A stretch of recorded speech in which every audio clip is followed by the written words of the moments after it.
Hello, everyone. Welcome to the Alexandria Center for Hellenistic Studies and Institute for Mediterranean Studies and Neoplatonic lectures. Very happy to see you again here. We are very honored and delighted to have Professor John Finamore as our speaker today. He will talk on how souls communicate in Hades. We all know John Finamore, but let me say a few words about him before giving him the floor. So John is a professor emeritus of classics at the University of Iowa. He is also the US president of the International Society for Neoplatonic Studies. Which is a huge service to the Neoplatonic community, as we are able to meet each year at a different university thanks to all his organization work. He is also editor-in-chief of the International Journal of the Platonic Tradition, which is published by Brill Publishers under the auspices of the ISNS, and editor of the book series Platonism, Neoplatonism, and the Platonic Tradition. I also have to say that thanks to his editorial guidance, the Athens and Alexandria project has been able to offer the latest issue of the International Journal of the Platonic Tradition as a Liber Amicorum to the new Library of Alexandria to honor its 20th anniversary. John Finamore is, of course, a leading scholar in both Greek and Roman philosophy, but he's a world star, if I may say, in Neoplatonism. He's author or editor of many books and articles, and here are just a few of them.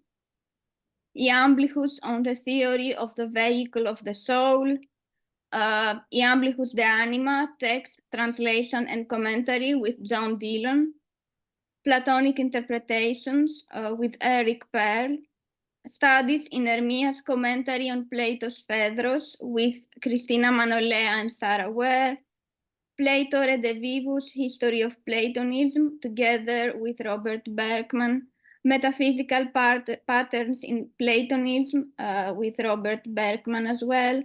And he is currently working on Proclus' Commentary on the Republic. I have to say I met him for the first time in Seattle in 2016, and I'm grateful for his support and help and advice since then. He's not only a great scholar, but a great man who teaches by example. So thank you, John, and thank you for accepting the invitation today. The floor is yours. Thank you. Can I be heard? Is the Yes. Microphone on? Oh, that's good. Okay, first let me thank you for the nice introduction and for inviting me to give this paper. I appreciate it. Couple of warnings about my paper. If you were in Dublin, a lot of it's going to sound familiar. This is a longer version, new material inserted in, and so be ready for that. It's also going to have a very speculative conclusion, so you can feel free to say, I can't believe a word of that. I think Proclus might say something similar. But I do want to talk today about how we communicate in Hades. So let me start with the myth of work through that, get to the Republic commentary, look a little bit at the Timaeus commentary, come back to the Republic commentary, and then give you that amazing conclusion. In the myth of in the Republic, Plato describes various aspects of the soul. Oh, wait a minute. Before I do that, I got to see if I can get the screen. Let's see. I want to share some things. Give me a second. Okay. I just got to turn my email back on. How's that? Perfect. Okay, sorry about that. Technology gets me every time.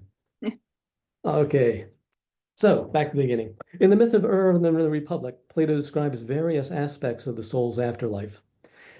In 614 and 615, toward the end, he writes that the souls have gathered on the plane of judgment and are then divided into those who lived morally good lives and so will rise into a place of reward, and those who have not led such good lives and will descend into the realm of punishment.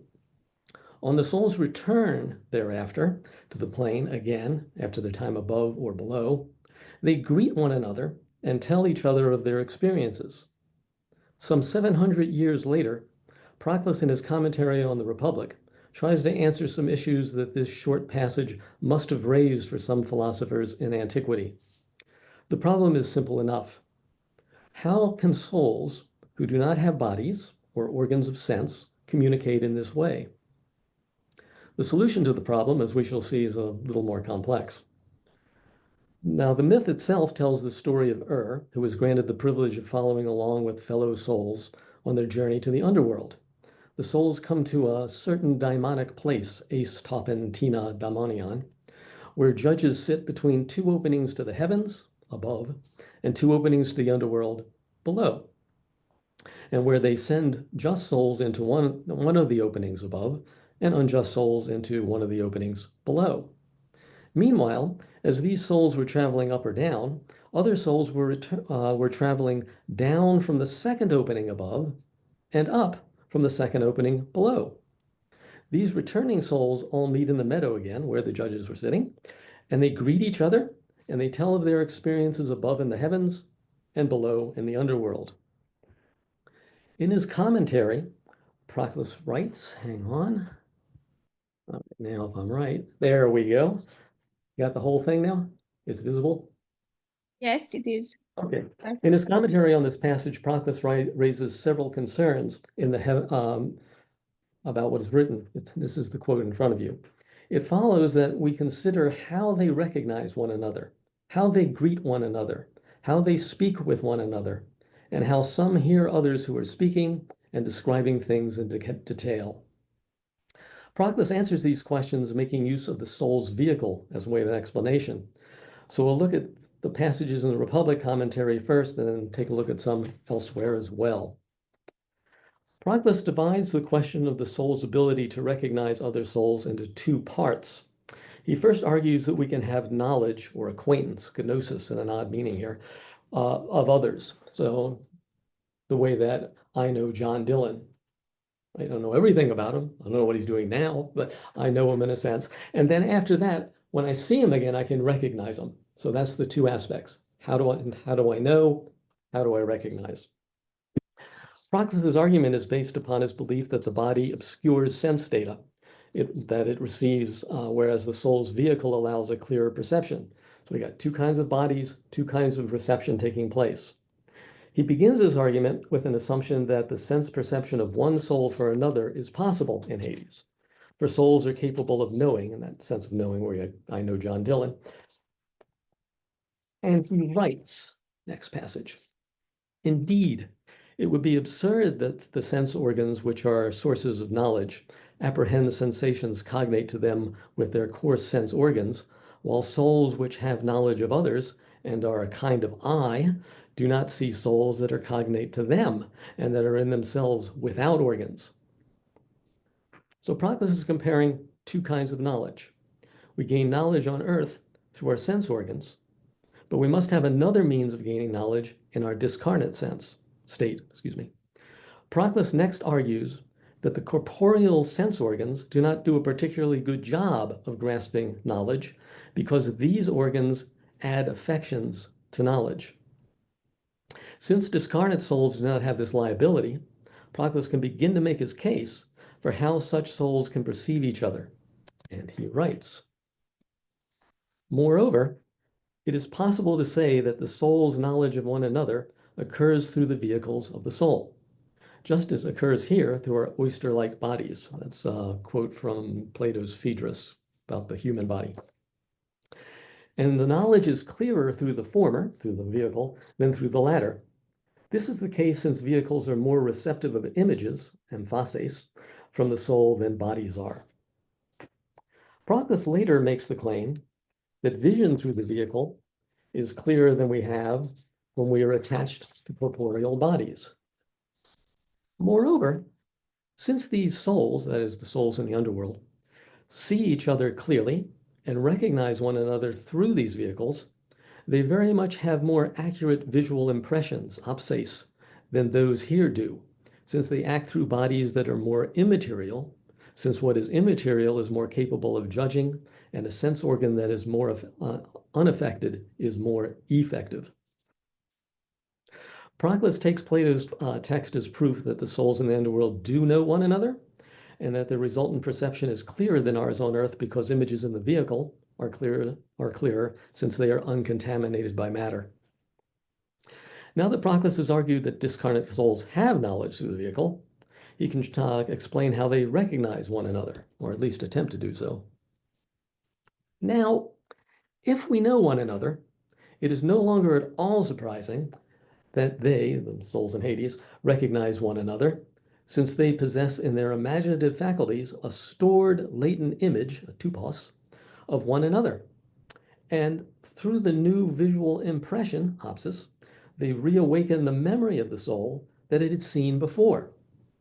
Recognition is like bringing forth of an object of memory, or a revival of a memory, which the soul possessed but did not have ready to hand, so that the soul undergoing the recognition has come to know in itself that this is the soul that has such and such a character and that lives in a better or worse way. Memories are stored as images in the soul's vehicle, waiting to be recalled. And you can remember Aristotle talking about that portion of the soul, that power of the soul that captures all those images and keeps them, and how memory works in Aristotle, because that's what Proclus is playing with here. When we see and recognize others, it is because that image of the person seen summons up the image stored in the vehicle. Proclus goes on to give examples from the Nequia in Homer's Odyssey, Book 11, where Odysseus sees and recognizes Achilles and Ajax, whom he had known before. Thus, perceiving via the vehicle works in a manner similar to perceiving through bodily sense organs, but the results of that former perception are clearer because the vehicle has less materiality than the body, and as you recall, materiality interferes with perception, and because the images required are already stored in our vehicle before we even arrived at Hades. So we'll move on to the Timaeus commentary and try to pick up some more information from it. We will gain more insight into Proclus's doctrine if we consider some passages from his commentary on the Timaeus.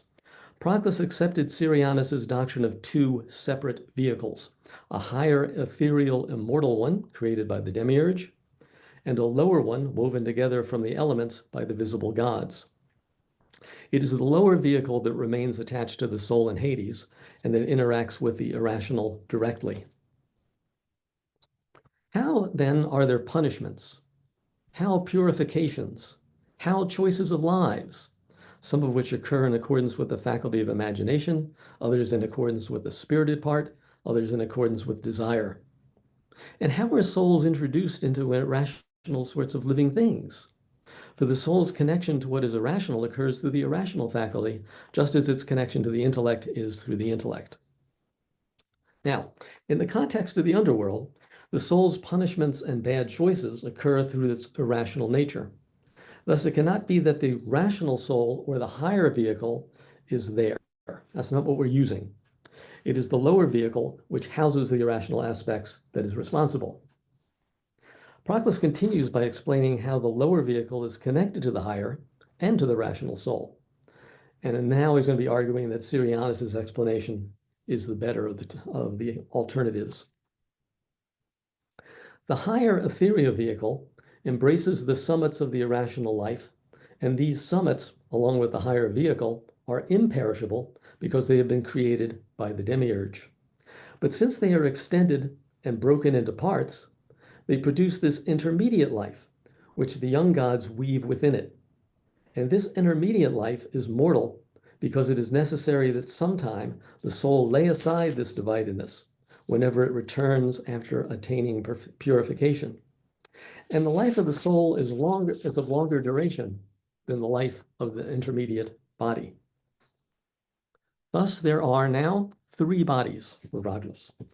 There's the higher immortal ethereal vehicle that makes the soul encosmic and holds the summits, akrotetes, or seeds, as it were, of the irrational aspects of the human soul. There is the lower pneumatic vehicle that encompasses the rational soul and ethereal vehicle, and which contains in a greater degree an irrational nature. And finally, there is the soul in the corporeal body, where the irrational aspects of the lower vehicle are broken into parts, that is, into the various sense organs, and spread throughout the body. So the multiplication taking place as you go down. The irrational soul can therefore be understood as an outgrowth of the higher vehicle that becomes more divided in its descent into the human body. After death, that is, after the separation of soul and body, the rational soul in the vehicle travels to Hades for judgment and its reward or punishment. All right, now Proclus further clarifies the relationship amongst these three bodies in the Timaeus. Thus, the single impassive perception in that higher vehicle generates the single passive perception in the pneumatic vehicle, and this perception in the lower vehicle generates many passive ones in the oyster-like body. The single desiderative power in that higher vehicle created many desiderative powers in the pneumatic vehicle, which powers are in some way separate from the oyster-like body and capable of being trained. And these create the final anhelic powers in this corporeal body. Thus, there is a diminishment from the single impassive summits of perceptions in the higher vehicle to the single but passive perception and its multiple powers in the lower vehicle to the multiple passive, individuated, and mattered powers of perception in the corporeal body. Things become more complex the lower we go. To see how Proclus works these various levels of the body into his doctrine of the soul, we must turn to another passage in the Timaeus commentary, where Proclus lays out 4 levels of perception, the fourth of which does not concern us here, since it is about perception in plants. This is in Plato's Timaeus 77, 78, right around there, where he argues that since plants are living things, they are also zoa, animals of some sort, and so therefore have some kind of perception as well. So that's the lowest kind, but that doesn't enter our argument here. Instead, we get these. Therefore, I say that the very first and most proper sort of perception imitates intellect. For in every case, the first things in a series imitate the things before them, on which account those that are next in line, that bracketed part is introduced by Kroll in a gap in the manuscript. Those that are next in line are connected to the first. It has encompassed in itself the perception of itself, neither passing from one set of perceptibles to another, for this would be to belong to a divided sort of perception, nor going outside of itself, for this would be an imperfect sort of perception. Rather, it holds the whole perceptible object in itself and is rather like a sunaesthesis, a word I'll translate in a little bit. Oh, my thing's still on. The ringing in the background is my email. I apologize about that one. I was working on getting the slides up. I had to turn that back on, and I failed to turn it off, and I'm not going to try it now because it'll screw everything else up. The highest form of perception imitates intellect itself, he tells us. Intellect, of course, exists outside the realm of time and thinks conceptually. As such, as Proclus stresses here, this sort of perception is not partial, moving from one object to another. It takes in the whole of the perceptible object, in this case, the intelligible cosmos, all at once. Now you can see there's going to be a problem with this. Intellect and perception, how's that going to work? So we have some debate about that. Blumenthal thought that Proclus is referring to, quote, non-sensible existence, and that the term perception, aisthesis, is, quote, used in a special sense and is applied to forms of cognition appropriate to the 2 higher sections of Plato's line, the divided line in the Republic. Lautner, on the other hand, argues against this position, as we will see, But Baltzly, who was willing to extend this sort of perception to the world soul, but not to human souls, nonetheless doubts that the passage can refer to human souls at all. Okay, now we're coming at it from the Republic and souls in Hades. So let's look at it from that perspective. So we see that a connection to human souls may just be possible, that we can have this kind of perception, and it is a kind of perception. Since we as human beings have a higher sort of perception that comes from the attachment to the ethereal vehicle. Proclus makes use of a nuanced strategy involving a hierarchy of soul powers within the human soul. So, how is the human soul like intellect? The intellect, Proclus says, is the leader in a chain of different kinds of perception. Intellect's perception is characterized as perception of itself, that is, of the whole intelligible realm. It perceives intelligible objects, not separately, but all at once as a whole. This is the very goal of the human soul's ascent. Our goal is to rise to the level of intellect, and while joined to intellect, to enjoy its kind of intellection to the extent possible for a human being. Now, the ascent involves purifications of different sorts.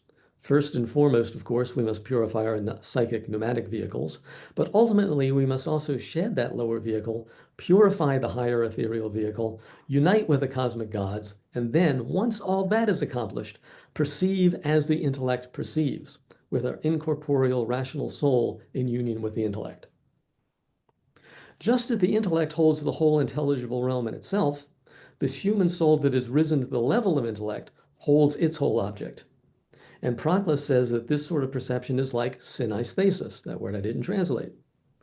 Lautner argues that Blumenthal and others have mistranslated the term as self-consciousness, and I think he's right about that. That is a mistranslation, which leads to thinking that the term synesthesis is used only homonymously and is really code for a higher intellectual function. Lautner prefers to translate the word as joint perception, but this translation may not capture what Proclus intends either. Proclus has laid out certain features involved in perceiving as intellect does. It perceives an object in a unified, not part-by-part manner, and holds the object of its perception in itself. What Proclus calls synesthesis can be likened to intellection in that the soul in its totality perceives its object. It is not like the various senses in the body, perceiving individual sense objects, the eye perceiving color, or the touch perceiving temperature, etc. The prefix syn in synesthesis points to the soul perceiving all together in itself in a partless manner. We saw earlier that Proclus described the higher vehicle as encompassing the summits of the irrational life. These summits are the source from which our corporeal organs devolve. Just as the sense organs take, in a divided fashion, the sense objects down here, the summits take then the objects in the intelligible in a non-divided way. Nothing comes from nothing, as you know, and in the Neoplatonic philosophy, what is lower exists in a more divided way at a lower level than its source does at the higher. And I think that's what's going on here. The two activities are parallel then, and so they are both kinds of perception, if you tilt your mind in that direction. There is a kind of related synesthesis in both realms. Down here, on Earth, when we determine that the object we are seeing is, say, Socrates moving towards us, we make that determination by processing data from several organs. Up there in the intelligible, when we determine that the object of, that the object in our souls is, say, the form of the human being, it is the summits in the soul that help the rational soul make this determination. Hence, both are perceptions, but different kinds of perceptions. One can easily understand why Blumenthal thought that they were not perceptions at all. In Proclus's mind, however, they are perceptions because they are causally connected to and are precursors of the corporeal perceptions. So they're a kind of perception that we have at that higher level, but as you work your way down, that kind of perception multiplies and divides. However, the passages in the Republic commentary, with which we began, are not about this kind of perception. So, though it took a lot of time with it, it's not absolutely necessary to understand what he's doing with the souls in the Hades.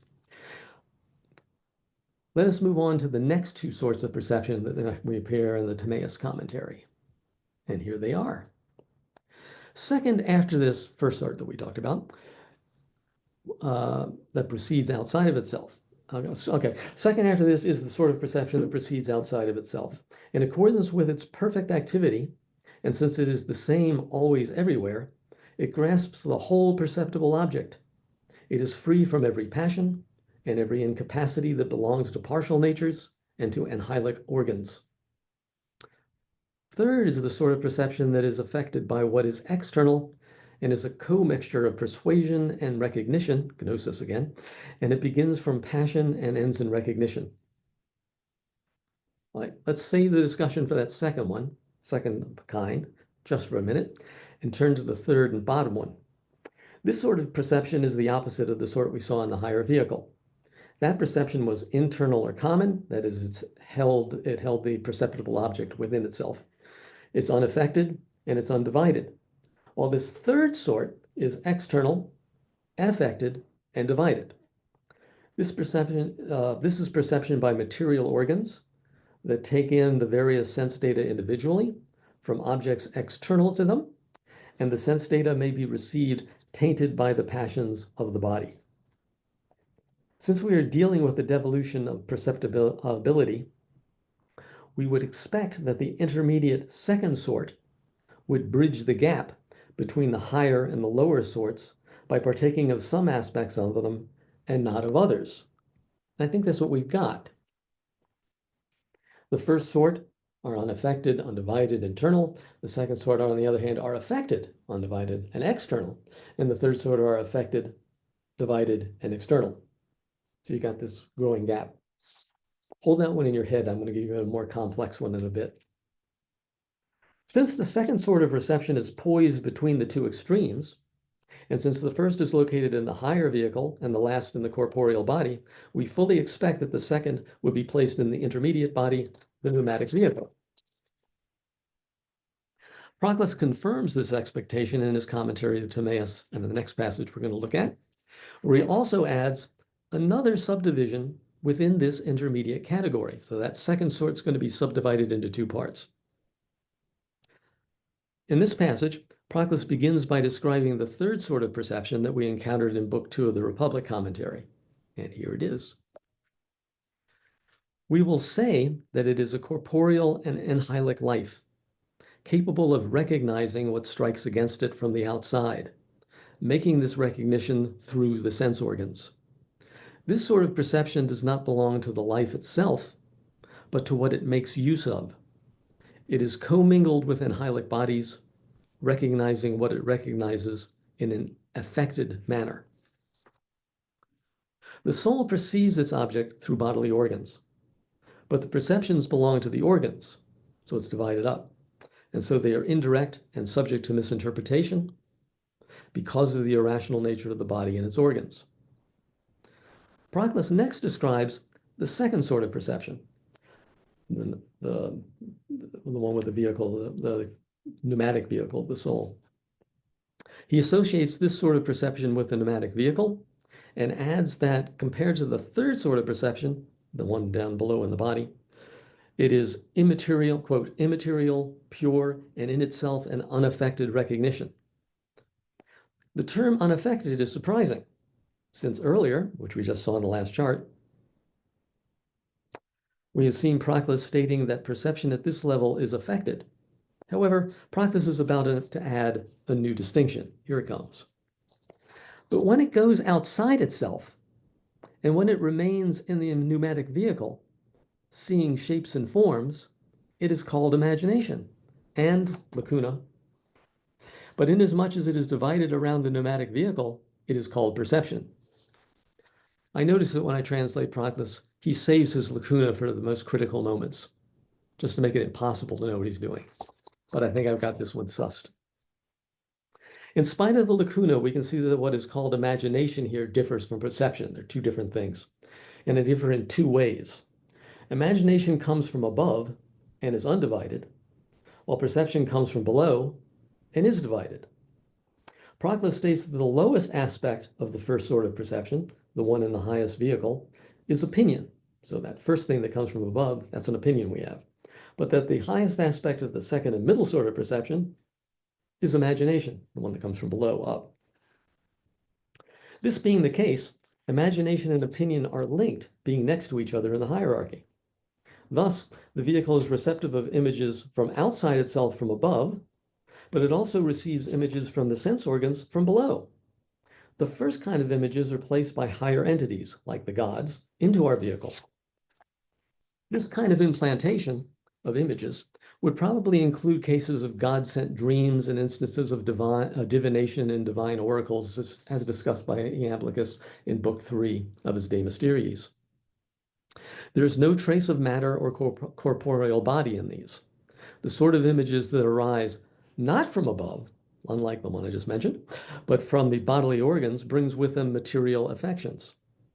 Thus, in one way, the vehicle's images are unaffected when they come from above, and in another way, they're affected when they come from below. In some, we have 4 divisions,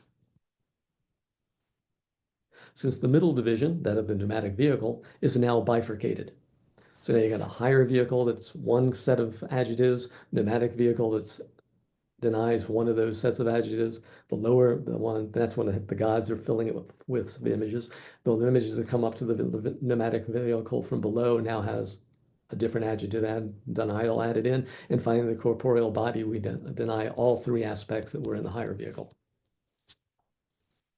That is so Proclus. Let us now return to the Republic commentary and the role of the pneumatic vehicle there. How precisely do the souls in the afterlife perceive what they see and hear? We have seen that they do so through the images of the pneumatic vehicle. Proclus uses the example of priests and theurgic rituals to explain how such perception is possible. The priests perceive the incorporeal gods through images in their vehicles. Next passage. Long ago, the theurgists taught us that it is necessary that the formless and shapeless self-revelations of the gods occur through forms and shapes. The soul receives the stable and simple apparitions, phasmata, of the gods in accordance with its own nature in a partial manner, and it introduces shape and form with its faculty of imagination during the sacred rites. The gods' intelligible thoughts are pure and devoid of images. That makes sense. However, the soul's vehicle must receive the God's messages via images. This is a problem of the transmitter and the receiver, right? The transmitter transmits the radio waves to the radio, but the radio picks it up as sounds. And this what's happening within the vehicle too. Proclus explains this phenomenon by comparing it to the way participation works. Indeed, every act of participation preserves the character, ideia, both of what is participated and of what participates, since it is somehow in the middle of both of these. As Proclus goes on to explain, participation, the act of participating, so we got something here, participating in the forms up above in the intelligible. Participation can preserve neither the character of the participated alone, for then there would be no participated thing, there'd be no connection, nor can it simply imitate that the participating object, nor that of the part. Let me read that sentence again. As Proclus goes on to explain, participation can preserve neither the character of the participated alone, nor that of the participating object alone, for then it would not be dependent on a form. Theurgic rites operate on the same principle. There are divine messages, whatever the gods are trying to send us, and there are pneumatic vehicles, the receptor. Just as the participating object, say a box, receives the form of squareness according to its own lower nature, that is, with shape and extension in space, so too the soul's vehicle receives the imageless divine message as an image. As proof that this is what occurs in theurgic rites, Proclus cites the Chaldean oracles. The gods spoke these words to the theurgists, for they, that is the gods, say that although we, the gods, are incorporeal, bodies have been added to the self-revelatory apparitions for your sake. Thus the incorporeal gods appear in these rites, when they appear, as if they were material, because the participants in the rites require that form and shape to be able to see them. In the same way, the gods present their incorporeal natures corporeally to the guy in the myth of Thus, if the Theurgists witness the divine in this way, let no one be amazed if the messenger of these sights, that's that also, as is probable for a partial soul that makes use of its imaginative faculty and still possesses bodily thought processes.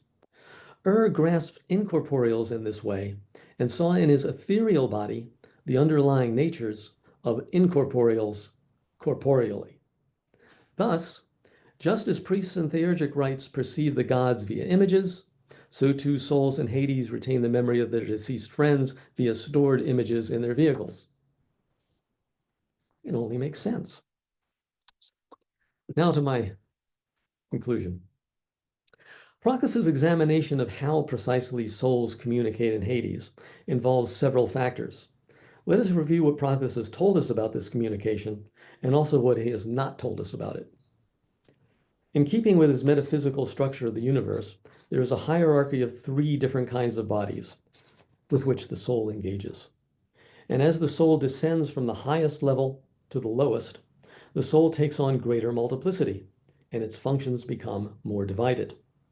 At the level of the highest vehicle, the soul has the summits of the perceptive organs, but they are not divided, but instead form a unity, a sunaesthesis, that allows the rational soul to imitate the intellect and intelligize the intelligible objects. At the lowest level, third, in the corporeal body, there are multiple sense organs, and the soul gathers data from the world around it in a multiply divided set of perceptions. The area of concern for us is in between, at the level of the pneumatic vehicle. For in Hades, the soul has left its corporeal body behind, but retained its pneumatic vehicle. Thus, the soul in the pneumatic vehicle is neither fully unified nor completely divided. Indeed, as the receptacle for images, it has 2 aspects. It can embrace higher order intelligible information via images, and it can embrace lower order material data from various sense organs. These 3 bodies present us with a hierarchy of powers in Hades, powers within the soul itself. Proclus sets out to answer 2 questions about the souls in Hades. How do they recognize one another when they meet in the meadow? And how do they communicate with each other? Let's take each in turn. In the Republic commentary, we saw that the soul in the pneumatic vehicle perceives not via sense organs in the body, but via images in the vehicle. The soul recognizes another soul because it retains in its vehicle an image of the other. However, when a soul in a corporeal body remembers someone, it makes use of images of corporeal sense data. We recognize Socrates by physical cues, his face, beard, sound of his voice, scent of his body, those sorts of things. None of these are available to the souls in Hades, who have no corporeal bodies with physical features. Indeed, their friends have no physical features either. And so an image based solely on physical features would not help us recognize them. Proclus's explanation of how Theurgists perceive the gods helps to some extent to explain what's going on here. There's an intelligible reality, and there is our image of it. Proclus explains the connection between the two by demonstrating how the fates in the myth of how the fates are presented physically. They have physical characteristics that are expressed by in his explanation, and what those physical descriptions symbolize. And each of those, according to Proclus, has a symbol. Each of them is a symbol of something down here. So let's look at that passage.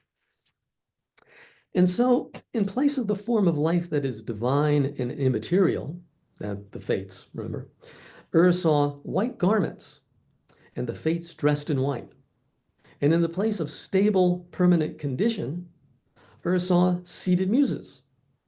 And in the place of specific characteristics separate from the other gods, the muses as individuals located, saw muses as individuals located separately in space. So each of the images that are expressed in the myth hold a symbolic meaning that you have to work to unfold. So too, the memory of our friends may include physical features of them, but those features, like the features of the images of the gods, nonetheless carry within them a more accurate representation of the gods or friends. They're subsumed there. Just as we must interpret the image of the gods by stripping away the shape and form and arriving at a pure understanding of the god, that's what the theurgists did, you remember, when they called up the visions that we all saw. So too, we must strip away the physical features of our friends and arrive at a pure conception of them based not on their bodies, but on their souls. For example, we might have images of Socrates engaging in philosophical discussions with various Athenians, and we would extrapolate from those images Socrates' theurgic role in the soul's ascent. So again, it's a kind of symbolic interpretation. Proclus's claim that the souls in Hades communicate with each other presents new difficulties. It's one thing to recognize them. We got the images and we can do that. How do we do this? Once the souls recognize their friends in Hades, they begin a dialogue about what befell them there. We already know that they did not speak words or hear replies as we do on Earth. But how do souls communicate via images in their vehicles? This type of conversation presupposes that one soul sees, in quotation marks, sees the images in another soul's vehicle, and so can compare the two sets of images. Now, Proclus never states explicitly that souls in the nomadic vehicle perceive the images in another's vehicle, but there is reason to think that this is the case. I told you this would be speculative, right? In all three levels of perception, there must be an object that we are perceiving. In the highest vehicle, it is the intelligible object, and in the corporeal body, it is the complex of sense data from the sense organs. The object that the nomadic vehicle perceives is contained in images.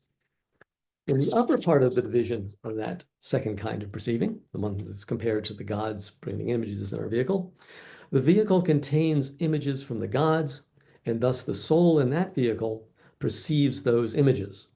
It seems likely that, in a parallel fashion, the nomadic vehicle in its lower phase perceives images from below. These cannot be the corporeal sense data, because in Hades there is nothing corporeal present. And so the likely alternative is the images in the other person's vehicle, which the soul is comparing to the images in its own vehicle. In other words, when a soul in Hades speaks, quotation marks, to another soul, and when the other soul hears, in quotation marks, this is a matching of two sets of images. This could be true if my images and the other's images are apparent to each of us. You might say that our images coincide in some way with the images in our counterpart's vehicle. We talk the same nomadic language, as it were. You could compare it to a kind of telepathy, except that it proceeds through images, not thoughts. Now, mine's a highly speculative conclusion. If we find the recognition and communication of souls in Hades difficult to interpret, and we do, Proclus would probably reply to this that this is the case because we are so bound by our bodies that we do not understand the higher form of communication in the vehicle. It's the vehicles that perceive when they're free of body that can do this.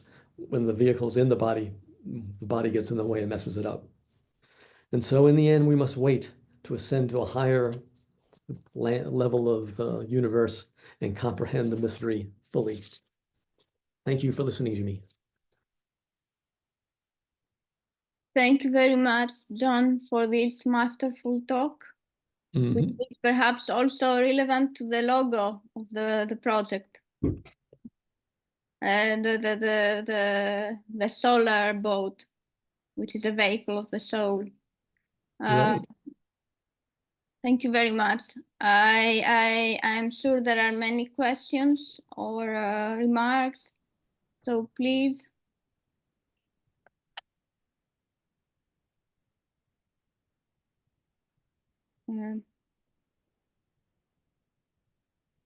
If not, so may I begin? You may. Thank you. So I have two questions, let's say. The first one is quite naive. So I was wondering what Hades means. So is it,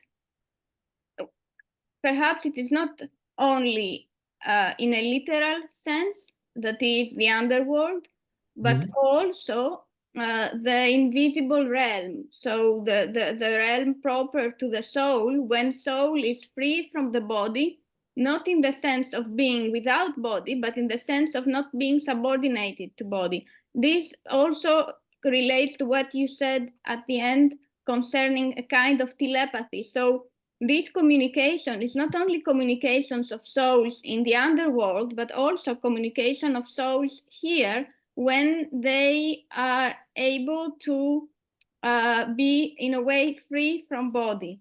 So that was my first question. And the second one, which is very, very brief, does he say anything about the shape of the ethereal vehicle and the other vehicles of the soul? Do we know anything about their shape? Are they spherical or?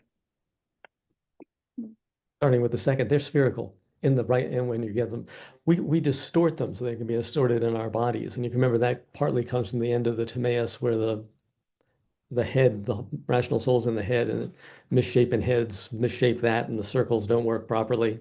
So, but when you get purified and you get your soul separated in its vehicle, and the vehicle is purified, it's spherical. Okay. The communication, the Hades, of course, is coming from a myth, so it is mythic. So you do have to do an interpretation of what it is. It's may not be literally under the earth and all that sort of stuff. But what's important, I think, for the way that Proclus is interpreting Plato in that is that it's a place where bodies don't exist, but souls do, but they still have to have an intermediate kind of body to be punished for one reason, right? We're going to be punished or rewarded, so you got to have something that can be punished or rewarded so you can feel it and know it. Now, my explanation for how one soul free from body but in a pneumatic vehicle can perceive another soul in another ethereal vehicle has to do with how is that even possible? And it can't be at a distance, right? I mean, somehow or another, it's like the Vulcan mind mold.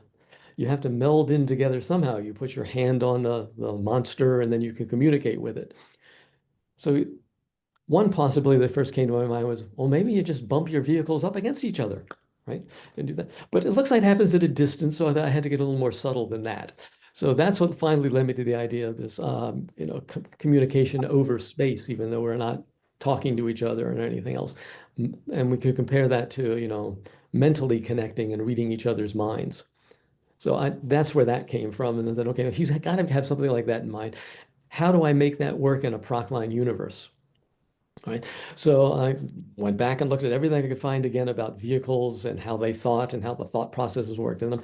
And it looked to me like, well, if there's no matter intervening, there's only the vehicle, and the pneumatic vehicle is like the ethereal vehicle in some ways, not material, then there's not that bar between us, right? I can't read your mind by putting my head against yours because we got these heads that have flesh on them and it blocks everything. But if I could just meld, right, that might work. So that's where all that came from.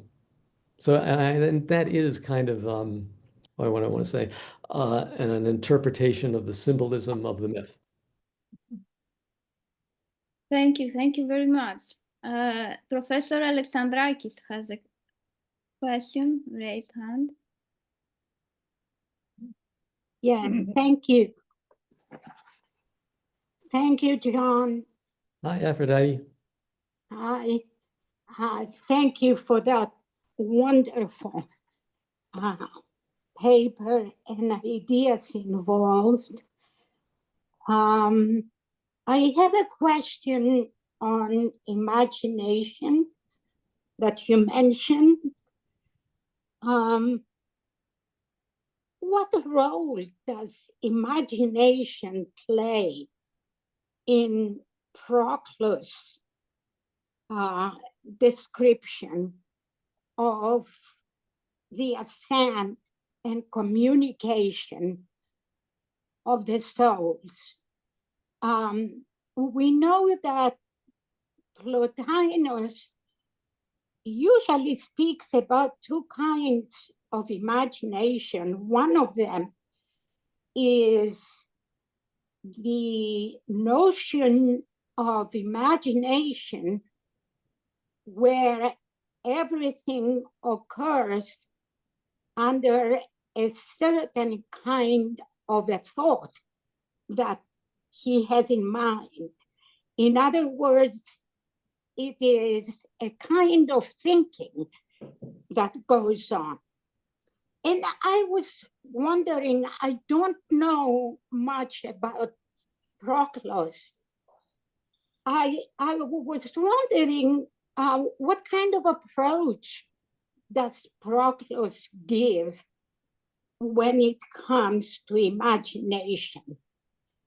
When, for instance, there goes, as you mentioned in your paper, the recognition of the other souls. What does that mean? How does he recognize the other souls? Is it through imagination? And what kind of imagination? Is it imagination that involves thought, or is it imagination that involves pictures? Yeah, good question. I like that. I'm going to go with the latter. It's the images. What's going on? Remember that business about the theurgist being able to interpret visual cues in myths, and then, or even in the gods appearing to them in a sacred rite, and know that that's what they're seeing because that's what they can take in as human beings, but knowing that there's something underlying that that's more significant, that's not material in any way, or even quasi-material, but is pure thought. It's just intelligibility. Now, what we got when we were now in the underworld is we've got that vehicle that helps us do that. But just as the theurgists have to see the gods in a certain way, well, so too, we have to image. So it's imagination in the sense of we're imaging something. We have to image the souls that are in Hades. And we can do that, I take it, in the ways I explain. But then, when we're in the ascent ritual instead, and we're getting up to what point where God's going to fill our vehicles with images for some reason or another, say this is a divinatory rite, where we want to know something about a war that's coming up or something like that. And so we can have,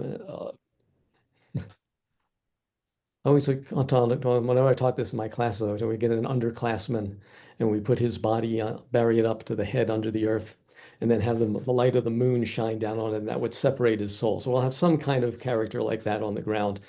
And we theurgically separate his soul from his body, but the soul's still in the ethereal vehicle. And that ethereal vehicle of the soul is what captures the images that the gods send about what the future may bring. And I think that kind of thing is what's going on in the underworld, that when we're in communication with, or we're in the presence of other souls in Hades that are in the same condition we are in ethereal vehicles, in pneumatic vehicles, then we can shed away the vehicle and just have the images left, and our images match their images, and we can communicate that way more easily. I've already got the images in my head before I died. I now strip away the materiality in them, in the pneumatic vehicle, and that image represents more clearly, more fully, what was broken up by the material images in the corporeal body. So all of this is on a continuum, and images work that way. Thank you. Thank you, John. For the question. It is so good to see. Thank you, Professor Dillon. Well, John, that was most enjoyable and enlightening on a subject that has been of great interest to me for many years. How do we communicate in the other world? But something slightly irreverent just occurred to me. Supposing we have two philosophers of high virtue and purpose meeting each other in Hades, their perceptions will be highly unified and highly rarefied. I mean, there'll be their higher vehicle will be in operation, presumably. Their senses will be sort of amalgamated. The only drawback would be that there'd be no way of concealing one's feelings. Let's say they never really liked each other very much, although they were both people of great virtue, and they were all polite to each other. But in Hades, it would surely all come out, wouldn't it? They never really liked each other. Well, I love that. That's good, because we would have that irrational nature still housed in the pneumatic vehicle. yes. That's why we make bad choices in the choice of life. Yeah, that would be true. Degree of awkwardness might result. I like, yeah, that'd be interesting. Yeah, I think he would think that's right, that is theoretically possible. Of course, if you're one of the souls that went up to heaven to get rewarded, you would probably have that lower irrational soul in control, so you wouldn't feel that way. Yeah. At least Proclus could argue that way. But, yes. Higher and more rarefied you are, yes. Be held back.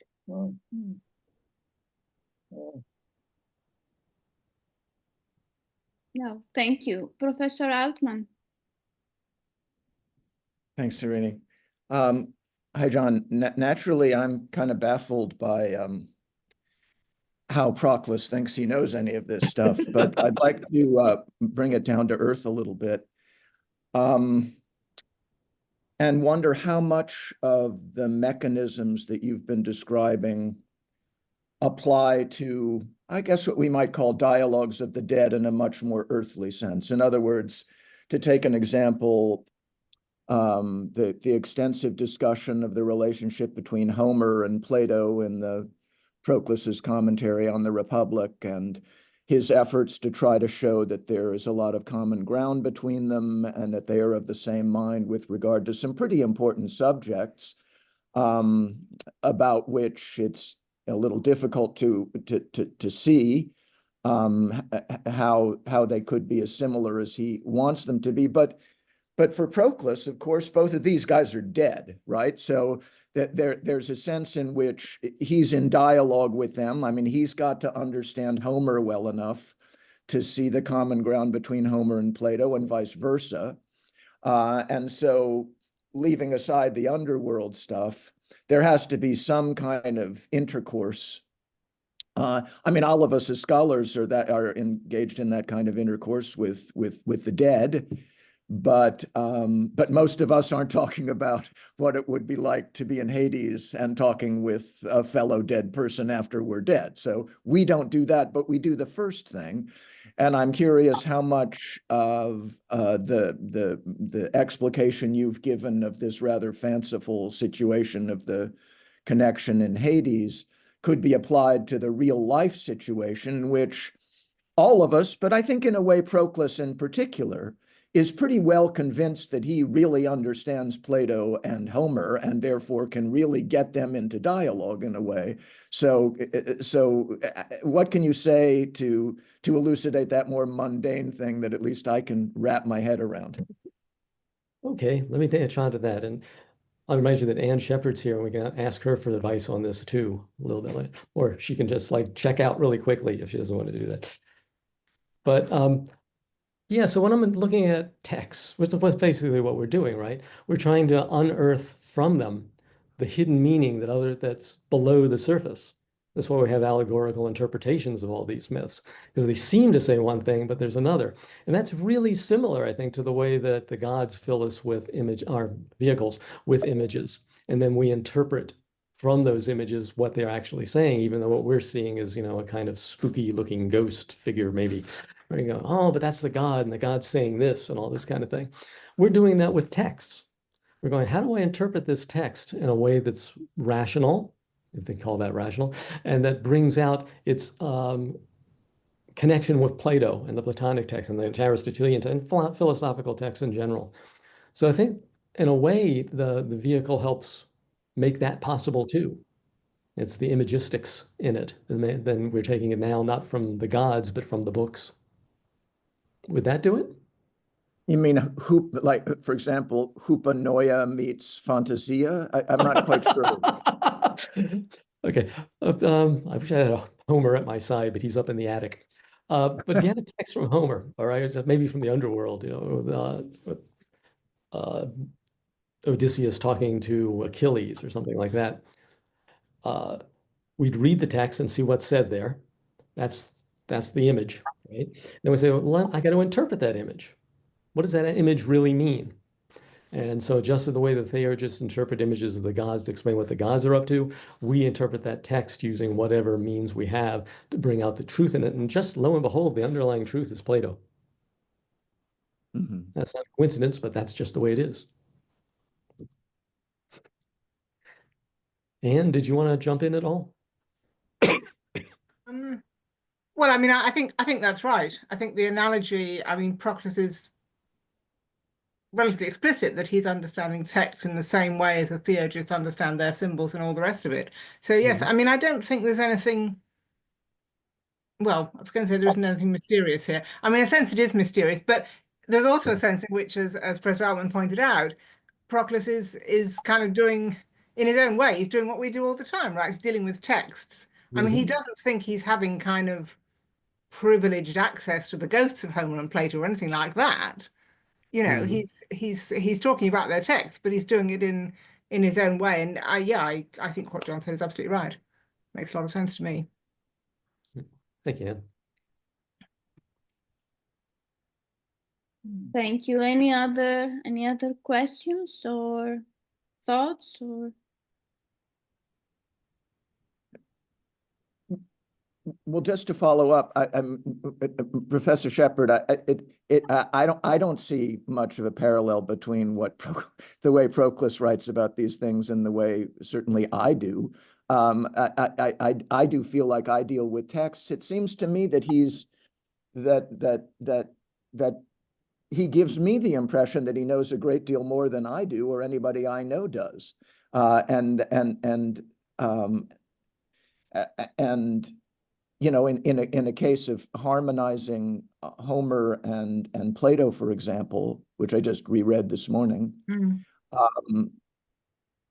the audacity of it and the certainty of the parallels that he's seeing doesn't really strike me as the kind of exegesis that, well, I've read your work. It doesn't seem to me the kind of exegesis that I'm familiar with reading, that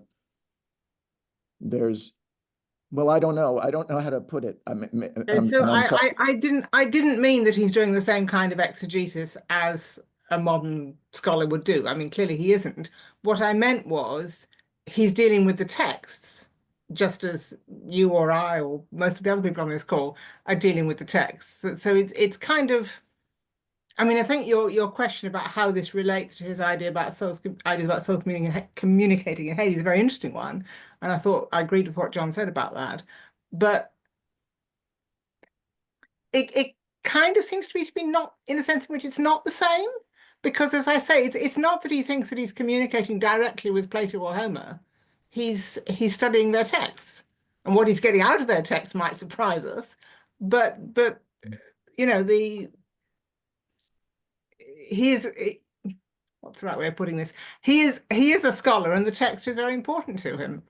That was my point. Yeah, if I could jump in the middle again. If you think of modern philosophers, think of Vlastos writing about Plato. He claims to know a whole lot of stuff I don't think is right. So he's like Proclus. I've got all this information. I'm putting it together a certain way. Here's my interpretation. Right. So it's again taking a lot of images, putting them together in a certain box and saying, Plato thinks this. I don't know, that seems to me almost the opposite in the sense that it seems to me when I read Professor Vlastos, he's always saying, well, what was Plato trying to say? I mean, it's adopting an attitude where he's more knowledgeable than Plato is, and Plato's a stumbling guy that doesn't have the propositional calculus, and that Vlastos does. Whereas it seems to me that Proclus is quite convinced that, first of all, the people that he's well, I loved what you said about that the truth is Plato, like that the truth ends up being Plato. In other words, he's got to know the truth to know that the truth is Plato. So he's in touch with the, I don't know if it's the huponoia, but that he's in direct contact with what makes these guys great in a way that Vlastos isn't a million miles away from. And then it seems to me that I hear the thing about the text, but I'm not satisfied that it's just textual exegesis. There's a penetration. There's a different kind of exegesis going on, it seems to me, that he thinks is piercing directly to the ruta, as Chaucer would say, like to the underlying thought that's not in the lexis. I'm not concerned with the lexis exactly. No? He does divide his commentaries that way. Let me talk about the lexis first, and then let me go into the interpretation that comes afterwards. So he does both. But he does lexis in a strange way, I do agree. Professor Agos, Spiro. Thank you. Thank you, John, very much for this very informative and wonderful paper. In a way, my question is related to the discussion that has been going on. And it has to do, I mean, first of all, I would like to think or to suggest that there is also, apart from the text, there is also a tradition, a exegetical tradition that goes on for some time, not only from Syrianus, but perhaps earlier on. And that's part of the conceptual apparatus through which Proclus seems to interpret Plato. I don't think that what he says can be derived from Plato alone, although he does believe that it's there. It seems that the notion of a tradition of interpretation is quite important. But now my question was this: do we have, John, any indication or sign that what Proclus says about how souls communicate in Hades and about the pneumatic body and the ethereal body and all the rest of it, do have an indication that this is not merely theory, but something like parts, do have an indication that parts of it might have been actual experience, in the sense that Fotini implied earlier on, whether we have signs that he had perhaps experiences of telepathy or those kinds of experiences that might render the theoretical interpretation of how souls communicate in Hades more credible to himself. It's interesting. There is some of that, like in the Life of Pythagoras that Iamblichus wrote, where Pythagoras can be aware of what somebody's thinking, or can talk to a dangerous bear and calm it down, or can control somebody that's having a fight with his girlfriend and might do real violence and stop him. So there's this idea of feeling, emoting, and all of that in the background of certain individuals. Now, I don't know that I would go as far as say that he, Proclus himself, experienced that. That's not necessary, I don't think. But I would go in a different direction and say that a lot of the stuff that he comes up with is matched by the theurgy that he does. In other words, the text he's going to agree with because it's Plato. The theurgy is going to amplify his acceptance of that. So that in a sense, when he says things like the soul is going to experience this, right? It's going to feel the distance and all that kind of thing. When he's saying anything specific about the soul in Hades, though may not be remembering his time in Hades, he might know what he's gained by ascending to the intellect and seeing the world in a certain new way that he brings back with him and helps them interpret things through that vision. I suspect a lot of that happens in Iamblichus, Proclus, Damascus. Mhm. Yeah, my question was motivated by this old remark by E.R. Dodds that we do have something like a mystical experience in Plotinus, but we don't have anything like that in later Neoplatonists. And I was wondering whether this is true or not, that perhaps we do have signs, but because of the commentary nature of the surviving works, they don't come up with personal narratives about how something or other happened to them. Yeah, the life of Proclus, the Marinus wrote, has some of that in it, but it's not a philosophical text in the strict sense of the word. But he's got all the virtues, and he explains how he rises in the scale of virtues through the whole text. And that's a lot of that depends on his visions within the theurgic rites. Thank you. It also concerns visions in dreams, I suppose, doesn't it? Yeah, absolutely. Because that's similar too, because again, the dreams are, if they're from the gods, if they're God-sent dreams, the way the Iamblichus describes them in the De Mysteriis, then they are images that the gods are actually putting in our head so that we'll know something and avoid something or whatever it might be. Yeah. Thank you. Yes, so I'm not going to pronounce this correctly, perhaps. Bogna or Bogna? Bogna. Bogna. Bogna. Thank you for your lecture. It was amazing, very interesting. My question is, what is the goal of this kind of communication? Because we know how is it possible, but why they communicate? If they have this extra, the higher view from gods, it's understandable. But why should they communicate? Because normally we communicate because we like to communicate, or we don't understand each other. So why is it?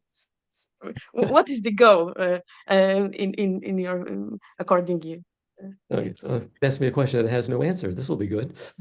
Well, we've got, first of all, of course, is Plato depicting souls talking to one another. This is the problem. This is the things that everybody. I'd like to imagine in the intervening times, like Epicureans having some. That's ridiculous. They can't do that. You know. And then so the Stoics come back with something else. Well, it could be possible if. So the Platonists have an answer too. So that sets in motion that souls talk to each other. But why they want to talk to each other? It's not in Plato. Right? He just says they do. So it's like, and the reason underlying is, of course, that we, the reader, will know that there's a heaven that gives you good stuff and a hell that gives you bad stuff. And there's a choice of lives coming up and you got to prepare yourself. And Proclus doesn't address that question of why they do it at all in any of the stuff I've read.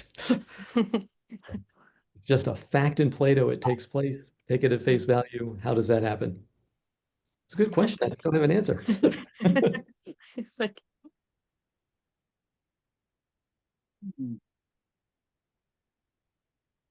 Professor Dillon, would you like to say something? Yes, well, it's rising out of what Bill was raising. It occurs to me that in the case of Plotinus, let's say, there is, I think, evidence, well, as I like to say, that he's been there, that you know, he has had intuitions of the state of consciousness that you'd be in the intelligible world. And there's a number of interesting passages in Ennead 6-7 particularly, where he talks of a sensation of every sense being blended with another, all sounds and scents and tastes kind of combining with each other in the intelligible world, absolutely. And what John was describing as the increasing unification of this sunaistasis could be something like that, really. The sensation that you're not just hearing something, you're seeing it and smelling it and feeling it and so on, and you and it are one. That's the other thing, that all the objects somehow are, you aren't separate from. So the plainly, in some sorts of mystical experiences, it involves a sense of unification, you with your surroundings and all your senses with each other. And Plotty knew that. He'd been there. Mhm. Whatever about Proclus, I don't know. But Yeah. it does seem to be part of the tradition. Yeah, I don't know if Proclus could agree with the idea of there being sounds and scents and things like that, because that's too material. Well, exactly. There'd have to be But some. the unification is ascending and becoming less and less material as you go. So yeah, and of course, when you get to the one, everything is unified. So Yeah. you're not even thinking anymore. That's intellect drunk. Mm. Mm. Intellect drunk, yes, your talk. The title of your talk a couple of years ago. Yeah. Professor Altman. Mm. Building on what Bogna said, I think Plato does talk. The key passage is Apology of Socrates 41, where Socrates refers directly to conversations in Hades and says that he'd like to die 1,000 times if he could talk with Orpheus and Hesiod and Homer and Musaeus. But the one I think is the most interesting is when he says, for me, it would be wonderful to have the conversation there if I could meet up with Palamedes and Ajax, the son of Telamon, and if anybody else of those ancient guys has been put to death through an unjust verdict. That's the kind of thing that we would want to talk about, it seems to me, in Hades. Certainly, I can relate to that. The mechanics of how that is happening, Socrates doesn't show the remotest interest in it, but the actual topic of it seems to me fascinating. And I believe, I don't have it at hand, but I think that Xenophon Socrates says something very similar, which would suggest that it's actually a Socratic fantasy or hupanoia, or whatever the word is, to have a dialogue with the dead when you're dead.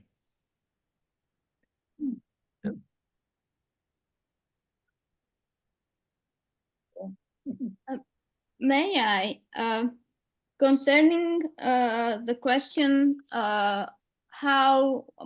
why do they communicate? Why do they need to communicate?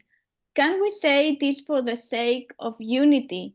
So as we go up, we have increasing unity. So in a way, communicating is necessary for unity. So that's why souls have to communicate and do communicate as we go up. There are two senses of unity, right? There's the sense that I, as a person and as a soul, want to unify myself. And then there's the other kind of unity where a group of people want to come to harmony on some issue or another and unify in that way. And I think it's the former that Proclus is writing about and the latter that you're mentioning. I was thinking of something like the interpenetration of the forms in Plotinus. So as you go up and you contemplate one form, but you can see all the forms through this one form. So in the same way, perhaps as we go up, a soul can see the images in other vehicles through through one vehicle, can also have access to other vehicles. And as we go up, there is a kind of unity that increases. It's possible.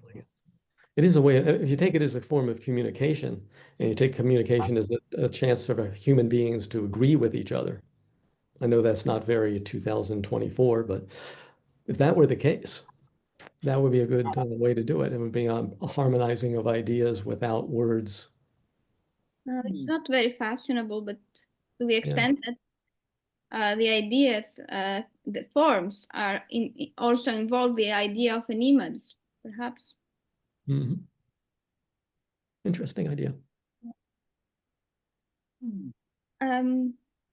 Any other questions or thoughts? Or if there are not, then John, thank you very much again for this wonderful talk and for answering all our questions. And thank you all for being here and for the discussion.